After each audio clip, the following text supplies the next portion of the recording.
నష్టపోయే party Congress party. దేవుడి మీదనే మనకు ఏకాభిప్రాయం లేదు.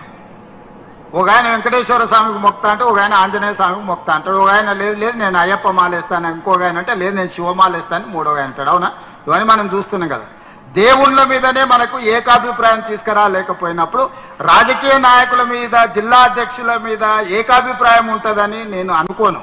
కాకపోతే మంచి అభిప్రాయం అయితే ఉండాలి.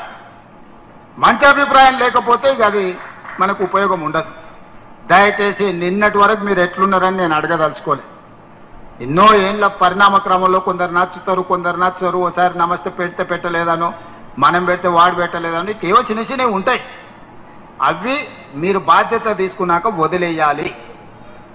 ఈరోజు మీరు ఈ రోజు నుంచి మీరు ఛార్జ్ తీసుకుంటారు. ఈ రోజు నుంచి మీలో మారిన మనిషి కనిపించాలి.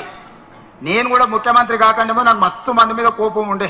రూమ్ లేచి కట్టే తీసుకొని అలసిపోయిన దగ్గర కొట్టాలని కోరిక ఉండేది. కొట్టే అవకాశం వచ్చినప్పుడు ఆలోచన చేయడం మొదలుపెట్టింది. ఇట్లా కొట్టి మన సమయం ఎందుకు వృధా, మన శక్తిని అంతా ఎందుకు వేస్ట్ చేసుకోవడం అని. కాబట్టి ప్రజలకు పనిచేసే పని మీద ఉన్నా.